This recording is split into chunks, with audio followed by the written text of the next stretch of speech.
بسم اللہ الرحمن الرحیم کاف ہا یا عین صاد ذکر رحمت ربک عبدہ زکریا اذ نادى ربه نداء خفيا قال رب إني وهن العظم مني واشتعل الرأس شيبا ولم أكن بدعائك رب شقيا آمنت بالله صدق الله العظيم وبلغنا رسوله النبي الكريم الأمين ونحن على ذلك لمن الشاهدين والشاكرين والحمد لله رب العالمين ان الله وملائكته يصلون على النبي يا ايها الذين آمنوا صلوا عليه وسلموا تسلیما۔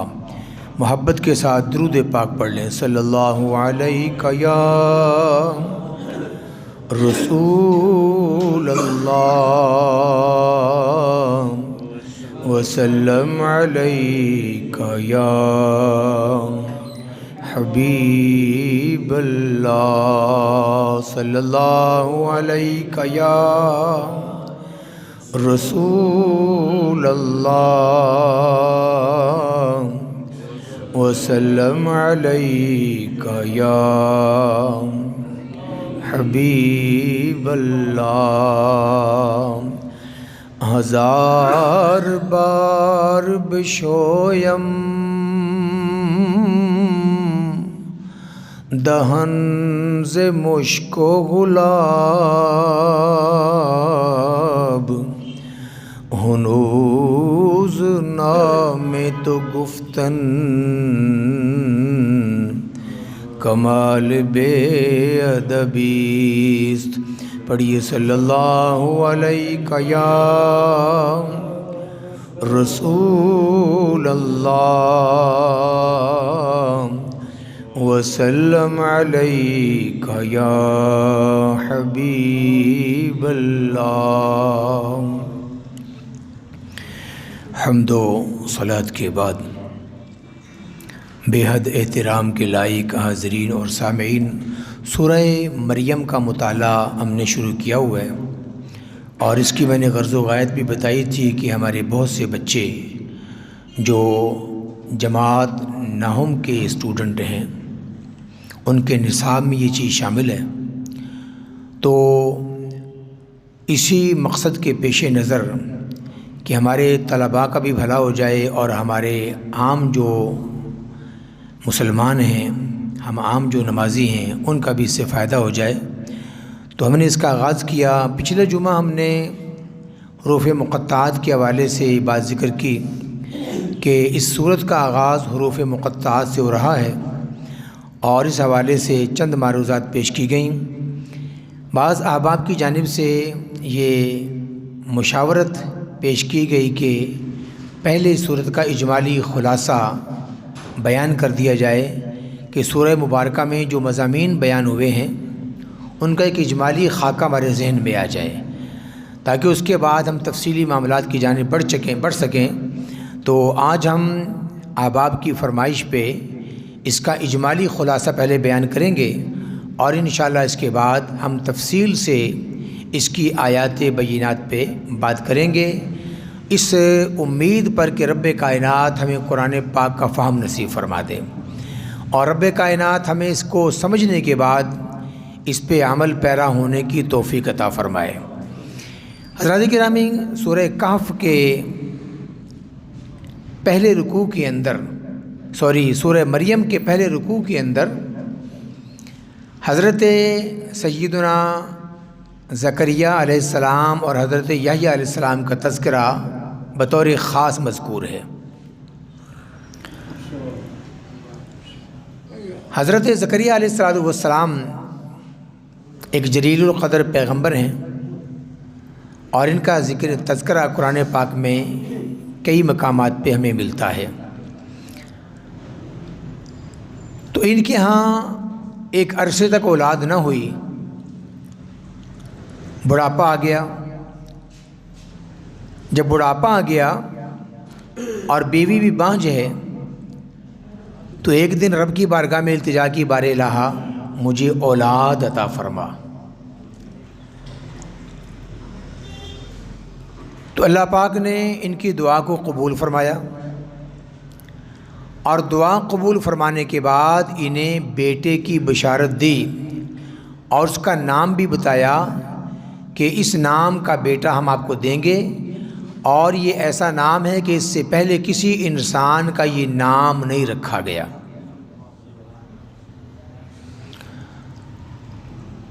تو پہلے رکوع کے اندر یہ سارا تذکرہ موجود ہے۔ اس میں جو سبق لینے والی بات ہے اور جو اخذ کرنے والی بات ہے وہ یہ ہے کہ انسان کو کبھی بھی اللہ کی رحمت سے نا امید، یہ پیغام ہے اس بات سے کہ انسان کو کسی بھی موقع پر اللہ کی رحمت سے نا امید نہیں ہونا چاہیے۔ جس وقت آپ نے دعا کی تو اس وقت آپ نے خود یہ ذکر کیا کہ میں بوڑھا ہو چکا ہوں اور میرے سر میں جو سفیدی ہے وہ آ چکی ہے بڑھاپے کی، اور میری ہڈیاں کمزور ہو چکی ہیں، یعنی ایسے حالات ہیں جن میں اولاد پیدا نہیں ہوتی۔ اس کے باوجود آپ کا ایمان اور یقین دیکھیے کہ رب کی بارگاہ میں التجا کرتے بار الہ مجھے اولاد عطا فرما۔ پھر اس کا آپ نے باقاعدہ یہ بھی عرض کیا کہ بار الہ یہ اولاد میں کس لیے مانگ رہا ہوں، تاکہ جو منصب نبوت کے تقاضے ہیں اور تو نے مجھے عطا فرمائے اور میری نسل میں رکھے، اللہ پاک وہ سلسلہ جاری و ساری رہے۔ کسی مال کی حفاظت کے لیے، مال کا وارث بنانے کے لیے میں ولی نہیں مانگ رہا یا وارث نہیں مانگ رہا، بلکہ صرف اس کام کے لیے کہ جو دین تو نے عطا فرمایا ہے وہ دین کا سلسلہ جاری و ساری رہے۔ تو آپ نے دعا مانگی، رب کائنات نے قبول فرمائی، اور قبول فرمانے کے بعد بیٹے کی بشارت بھی دی۔ حضرات گرامی، تو ہمیں بھی چاہیے کہ زندگی میں کسی بھی موقع پر مایوس نہ ہوں،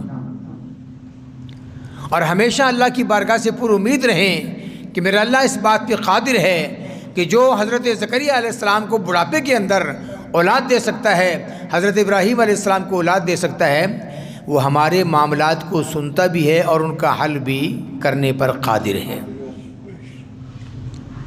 تو پہلے رکوع کے اندر یہ سارا تذکرہ موجود ہے۔ دوسرے رکوع کے اندر حضرت سیدہ مریم علیہ السلام ان کا تذکرہ بڑی تفصیل کے ساتھ موجود ہے۔ حضرت مریم علیہ السلام کے بارے میں آپ جانتے ہیں کہ آپ ایک جلیل القدر اور بڑی شان والی خاتون پیدا ہوئیں، اور اللہ نے ان کو بڑا مقام اور مرتبہ عطا فرمایا۔ جب یہ پیدا ہوئیں، اپنی ماں کے پیٹ میں تھیں، تو ان کی والدہ نے دعا مانگی تھی، یہ منت مانی تھی کہ اللہ اگر تو مجھے بیٹا عطا فرمائے گا اسے میں تیرے دین کے لیے وقف کر دوں گی۔ جب ولادت ہوئی تو بیٹے کی بجائے بیٹی پیدا ہوئی۔ اب حیران ہوئی کہ بیٹوں سے تو یہ کام لیا جا سکتا ہے، لیکن بیٹی سے یہ کام کیسے لیا جائے گا، اور میں نے منت کو بھی پورا کرنا ہے۔ تو اللہ پاک نے فرمایا کہ آپ کا کام اسے ہمارے حوالے کرنا اور ہمارے دین کے لیے وقف کرنا ہے، اس سے کام ہم خود لیں گے۔ تو آپ کی والدہ محترمہ انہیں حضرت زکریا علیہ السلام کے پاس لے آئیں، جنہوں نے ان کی کفالت کی، ان کے لیے ایک حجرہ تعمیر کروایا، اور وہاں پہ ان کو عبادت کے لیے جگہ دے دی گئی۔ اب وہیں پہ یہ رہتی ہیں اور عبادت میں مصروف رہتی ہیں۔ کبھی کبھار جب جانا ہوتا حضرت زکریا علیہ السلام کا ان کے پاس خبر گیری کے لیے، ایک مرتبہ تشریف لے گئے تو دیکھا کہ ان کے پاس بے موسم پھل موجود ہیں۔ بڑے حیران ہوئے کہ اس پھل کا تو موسم بھی نہیں ہے، اور یہ کون شخص ہے جس نے ان کو پھل لا کے دیے ہیں؟ تو حیران ہو کے پوچھا انا لکی ھذا، یہ تیرے پاس کہاں سے آئے ہیں؟ قالت هو من عند اللہ، انہوں نے کہا اللہ کی بارگاہ سے آئے ہیں، اللہ کی بارگاہ سے آئے ہیں۔ اللہ اکبر! جب انسان اللہ کے کام میں لگ جاتا ہے تو یقین مانیے اللہ انسان کی خود کفالت فرماتا ہے۔ اسی بنا پر ہمیں یہ دعا پڑھنے کا حکم بھی ہے، اور اب نے تعلیم بھی فرمائی ہے۔ ہمیں کیا پڑھنا چاہیے؟ حسبنا اللہ و نعم الوکیل، نعم المولا و نعم النصیر۔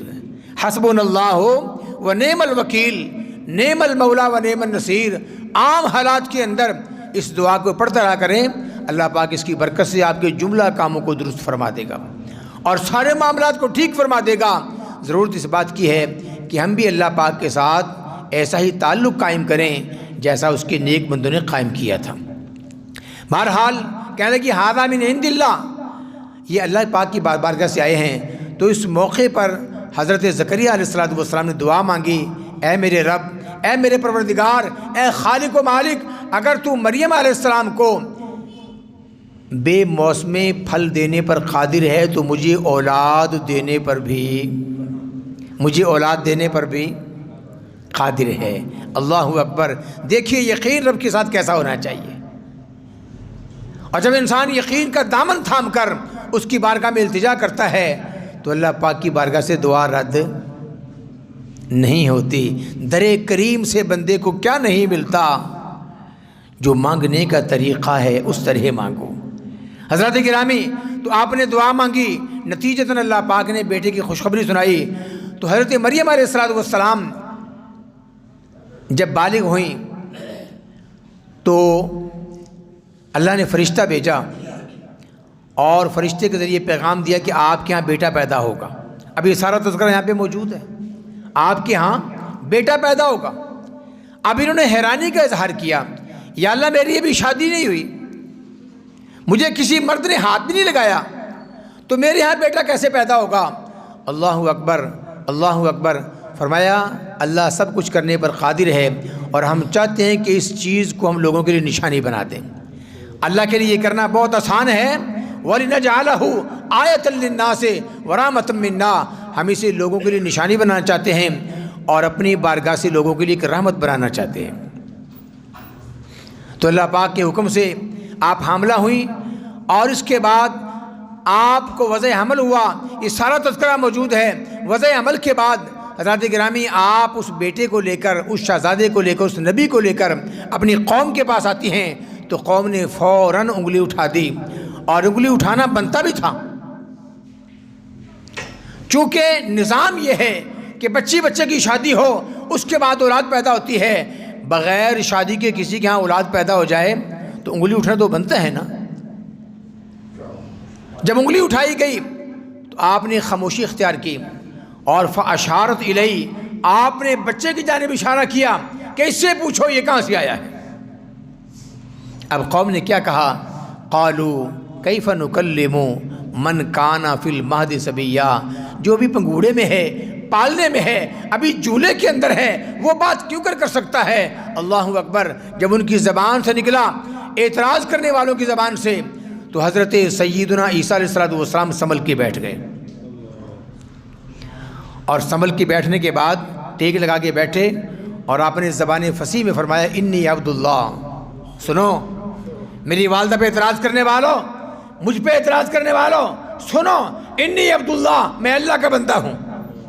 آتانی الکتاب، اللہ نے مجھے کتاب بھی دی ہے، وجعلنی نبیا، اور اللہ نے مجھے نبی بھی بنایا ہے، وجعلنی مبارکن اینما کنت واوصانی بالصلاۃ والزکاۃ ما دمت حیا، اور اللہ پاک نے مجھے بابرکت بنایا ہے اور نبی بنایا ہے، اور میں جہاں کہیں بھی رہوں تو اس بات کا مجھے پابند کیا ہے کہ میں نماز اور زکوٰۃ کی پابندی کرتا رہوں، جب تک میرے دم میں دم ہے میں اس چیز کی پابندی رکھوں۔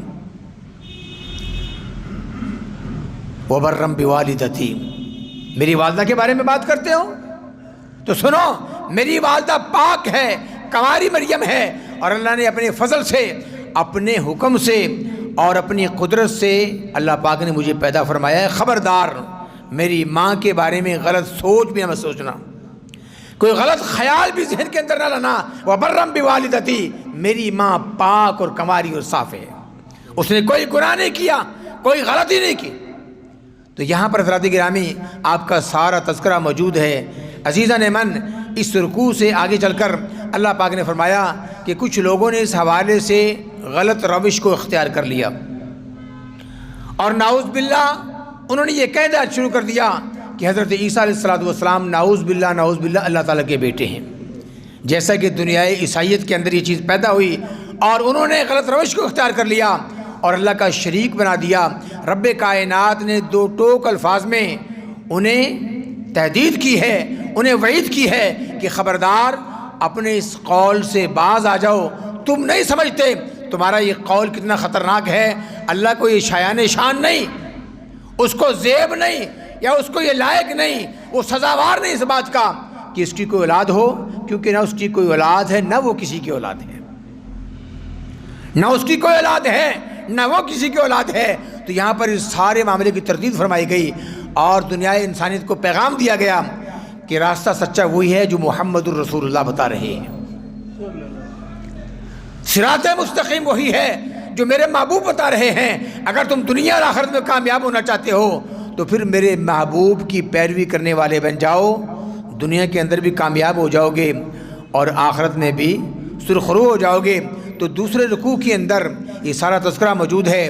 تیسرے رکوع کے اندر حضرت ابراہیم علیہ السلام آپ کا اور آپ کے جو تعارفی باپ تھا، چونکہ باپ جو ہے یہ لفظ ایسا ہے کہ جو والد کے لیے بھی بولا جاتا ہے، چچا کے لیے بھی بولا جاتا ہے، دادا کے لیے بھی بولا جاتا ہے، اور دیگر جو خاندان کے بڑے لوگ ہوتے ہیں ان سب پر اب کا اطلاق ہو سکتا ہے۔ تو یہاں پر آپ نے اپنے اس باپ سے بات کی تھی جنہیں تاریخ نے جن کا نام آزر بتایا، اور یہ آپ کے رشتے میں چچا لگتے تھے۔ تو ان کا کام کیا تھا؟ حضرات گرامی یہ بت فروش بھی تھے اور بت گر بھی تھے، بنانا بھی کام تھا اور بتوں کو بیچنا بھی کام تھا۔ تو آپ نے منع فرمایا اور آپ نے واضح فرمایا کہ دیکھو بابا جان، آپ یہ کام نہ کریں، یہ کام غلط ہے۔ یہ سارا تذکرہ تیسرے رکوع کے اندر موجود ہے۔ جب آپ نے واضح کیا، نصیحت کیا، تو بجائے اس کے کہ آپ وہ راستے پہ آتا، اس نے کہا ابراہیم اگر تو نے اپنا راستہ نہ بدلا، اس بات سے پیچھا نہ چھوڑا اور اس بات کو ترک نہ کیا، اراغبا انت عن آلہتی یا ابراہیم لئن لم تنتہ لارجمنک وہجرنی ملیا، تو پھر میں تجھے سنگسار کر دوں گا۔ میں تجھے کیا کر دوں گا؟ جانتے ہیں سنگسار کسے کہتے ہیں؟ سنگسار کہتے ہیں جب کسی انسان کو سزا دی جاتی ہے نا، تو خاص طور پہ وہ زانی جو شادی شدہ ہو پھر زنا کرے، تو شریعت مطہرہ نے اس کے لیے سنگسار کی سزا مقرر کی ہے۔ اب سنگسار کرنا کیا ہوتا ہے کہ انسان کو قد کے برابر گڑھا کھود کے اور گردن تک زمین کے اندر دبا دیا جائے، صرف اس کا سر باقی رہے، اور اس کے بعد سنگ باری کر کے اس بندے کو ہلاک کر دیا جائے۔ یہ سزا ہے اس شخص کی جو بدکاری کرتا ہے۔ اور کسی کی عزت سے کھیلنا اتنا آسان کام نہیں ہے، کسی کو بے آبرو کرنا اتنا آسان کام نہیں ہے۔ شریعت نے راستے بند کر دیے تاکہ کوئی آدمی کسی کی عزت سے نہ کھیل سکے، کسی کو نقصان نہ پہنچا سکے، کسی کو بے پردہ اور بے عزت نہ کر سکے۔ تو شریعت نے سزا بھی وہ رکھی ہے تاکہ لوگوں کی عبرت حاصل ہو جائے اور آئندہ کسی کو ایسا کام کرنے کی ضرورت نہ ہو۔ تو حضرات گرامی وہ کہنے لگا ابراہیم اگر آپ باز نہ آئے تو میں آپ کو سنگسار کر دوں گا اور آپ عرصہ دراز تک میری آنکھوں سے دور ہو جاؤ گے۔ یہ باپ نے دھمکی دی تو کہا جی اس سے کوئی غرض نہیں ہے، لیکن چونکہ تعلق ہے، رشتہ ہے، دعا ضرور کروں گا۔ جب تک رب کی بارگاہ سے حکم نہیں آیا کہ مشرک کے لیے، کافر کے لیے دعا نہیں کرنی، آپ نے دعا کا وعدہ کیا، لیکن جب رب نے فرما دیا کہ دیکھو مشرک کے لیے دعا نہیں کرنی، کافر کے لیے دعا نہیں کرنی، اس کے بعد آپ نے کبھی دعا کے لیے ہاتھ نہیں اٹھائے۔ ہمیں بھی حکم ہے کہ آپ ان لوگوں کے لیے دعا مانگیں جو مسلمان ہیں اور جن کا خاتمہ ایمان پہ ہوا ہے۔ ان لوگوں کی مغفرت کی دعا مانگنے سے منع فرما دیا گیا جو مسلم نہیں ہیں، جو کافر ہیں، مشرک ہیں، ان کے لیے مغفرت کی دعا کرنا گویا اللہ کے عذاب کو للکارنے والی بات ہے۔ جس پہ اللہ کا عذاب پڑ رہا ہے آپ اس کے لیے معافی مانگ رہے ہیں، وہ اسی حالت میں دنیا سے گیا ہے، لہذا اس کے لیے معافی کی درخواست نہ کریں۔ حضرات گرامی تو آپ نے کہا کہ میں آپ کے لیے دعا کروں گا، یہ تب تک تھا جب تک منع نہیں فرمایا گیا۔ جب منع فرما دیا گیا تو اس کے بعد آپ نے دعا نہیں مانگی۔ تو تیسرے رکوع کے اندر یہ سارا تذکرہ موجود ہے۔ چوتھے رکوع کے اندر ٹائم ہمارا آگے جا رہا ہے۔ چوتھے رکوع کے اندر حضرات گرامی حضرت موسیٰ علیہ السلام اور ان کی درخواست پر ان کے بھائی کو نبوت کا ملنا، حضرت ہارون علیہ السلام، حضرت اسماعیل علیہ السلام اور ان کا اپنے گھر والوں کو تنبیہ جو کرنا اور واضح و نصیحت کرنا، اس کا تذکرہ موجود ہے۔ حضرت ادریس علیہ السلام اور ان کے بلند درجات کا ذکر ہے۔ یہ تمام انبیاء کا ذکر کرنے کے بعد اللہ پاک نے فرمایا کہ یہ وہ انبیاء ہیں جنہیں ہم نے بلند درجے عطا فرمائے، ان کا معاملہ بہت اونچا ہے، بڑی شان والے ہیں۔ لیکن ہوا کیا، ان کے بعد ایسے لوگ ان کے بعد آئے کہ جنہوں نے نمازوں کو ضائع کیا اور خواہشات کے پیچھے بھاگتے رہے۔ اللہ اکبر، یہ وہ تذکرہ یہاں پہ موجود ہے۔ حضرات گرامی، ہمیں دیکھنا ہوگا کہ کہیں ہم بھی نمازوں کو ضائع کرنے والے تو نہیں، کہیں ہم بھی خواہشات کے پیچھے بھاگنے والے تو نہیں۔ تو تیسرے رکوع کے اندر یہ تذکرہ موجود ہے، اس کے علاوہ بھی باتیں موجود ہیں۔ اللہ پاک کی بارگاہ میں دعا یہ کرنا ہے، ہم نے آج جو خلاصہ اس کا 2.5 رکوع کا ذکر کیا ہے، ہمیں اس کو سمجھنے کی توفیق عطا فرمائے اور اس سے ہمیں اپنے لیے زندگی کے اندر ایسی راہیں انتخاب کرنے کی توفیق عطا فرمائے جو کامیابی پہ لے جانے والی ہیں، اور ایسے تمام کاموں سے محفوظ فرما لے جو انسان کو ناکامی کے راستے پر لے جا سکتے ہیں۔ وآخر دعوایا ان الحمد للہ رب العالمین۔